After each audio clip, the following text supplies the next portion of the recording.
Shalom Aleichem, sweetest friends. So today we're going to be continuing in our series of Sefer Mitzvot ha-Katzar from this book here in the English and Hebrew, the Concise Book of Mitzvot, written by Yisroel Meir Kagan, otherwise known as by his nickname, the Chofetz Chaim.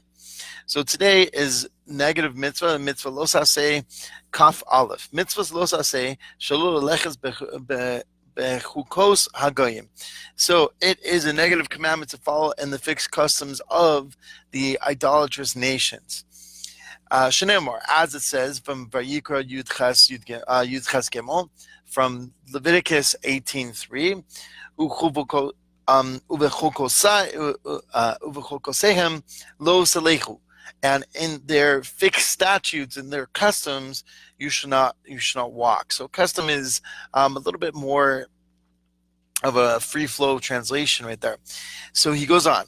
He says, "Shelo lidmus lachem b'malbush miyuchad lahem v'lo yigdel tzitzis roshai."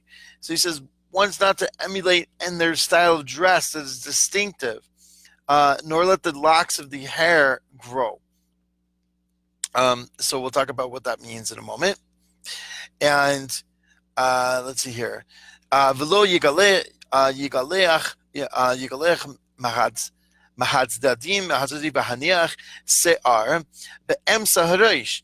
And so nor are you to shave the hair at the sides, leaving the hair in the middle of the head, which is called a crest.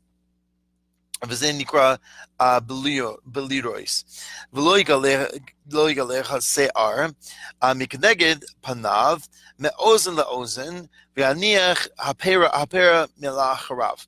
And so you're also not allowed to shave the hair in opposition to the face from ear to ear, leaving a long growth behind him. So what does this mean? So what we're talking about the different portions of the head and the beard that one is not allowed to cut. And the reason why is because it says that these are the ways that the pagan nations in the time of the Israelites, the ancient Israelites, what they would do is they would go ahead and cut their hair, etc., etc. And even today, we see that people's hairstyles and their beard styles and things like that might be an issue of just style rather than a religious right. However, we do have specific religions that do have different styles of hair and beards, etc. One idea, which is very similar to Judaism, is actually the Punjabis, which have Sikhism, the religion of Sikhism, which is an idolatrous religion, albeit a monotheistic idolatrous religion, and where specifically what they do is they let all of their hair grow. Now, obviously, that is a mitzvah from the Torah to let your hair grow in your beard and on the sides of your hair, etc. But they let all of the hair grow, which is not a mitzvah from the Torah, etc.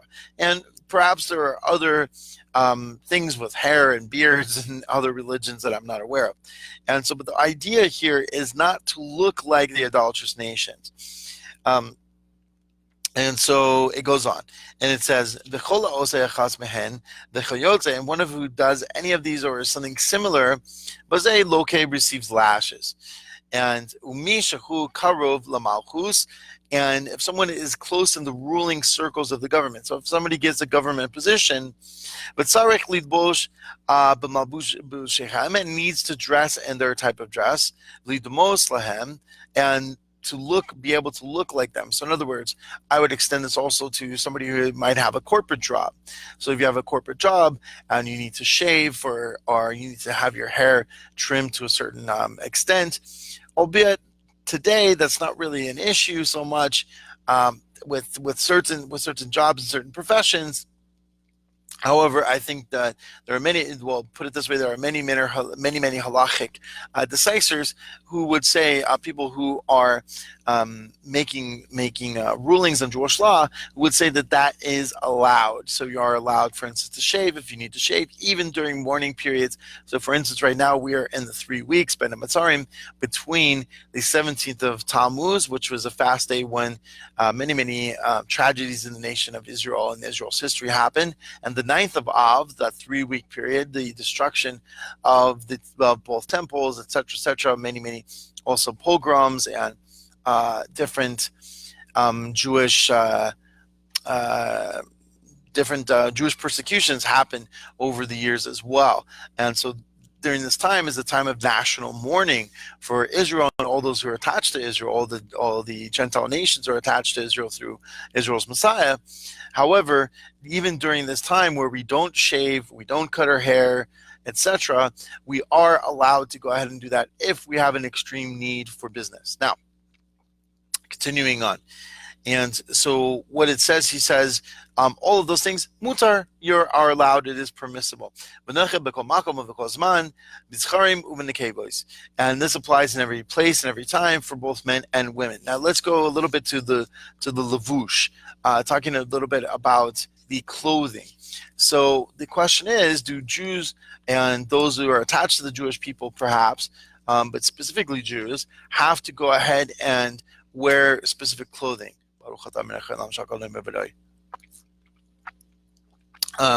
So that is the custom among Israel, that we wear specific kind of clothing, and that also we wear clothing for modesty, and we wear clothing to dress up. So I would say that some of the aspects of the clothing arena, so obviously I'm wearing a collared shirt, which this was not around in ancient times in Israel. So do we have to have a beged ivri, a specifically Israelite kind of clothing? And so there are those who want to say, yes, that we should be dressing in tunics or this different kind of clothing from thousands of years ago, the best we can figure out or surmise. But however, I think the main point of what the Chofetz Chaim is saying is that our particular dress has to conform to a couple different things. First of all, modesty laws. Second of all, we have to conform to the extreme, widely accepted custom of covering our heads if you're a male, especially during prayer times, etc. Also, again, if you're a male person, wearing tzitzit, wearing a four-cornered garment.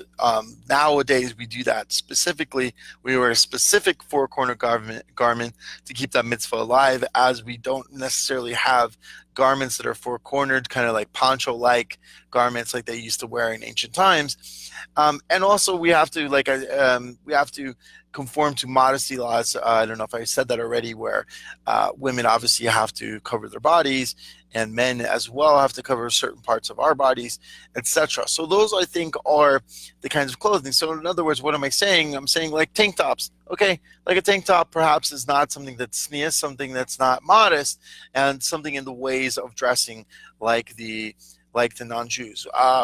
Just walking around in a bathing suit. There's not really much difference between a bikini bathing suit and just wearing a bra and panties for a woman, which would also not be sneeze. No woman in her right mind would just walk out the door with just a bra and panties on. And so it seems to me that even though that is the fashion, that this is not allowed to wear a bikini. Consult your local Messianic leader. This is just kind of what I'm surmising. I'm not a rabbi or anything like that. I'm not telling anybody what to do, just talking on the top of my head that these are some of the things that we can express, not walking in the ways of the idolatrous nations and how they dress. And so I hope that was helpful for you today.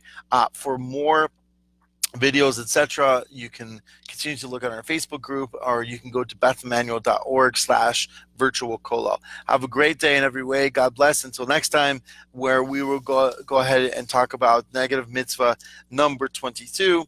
It's a negative commandment not to pay heed to a person prophesying in the name of an idol. So God bless. Have a great day in every way.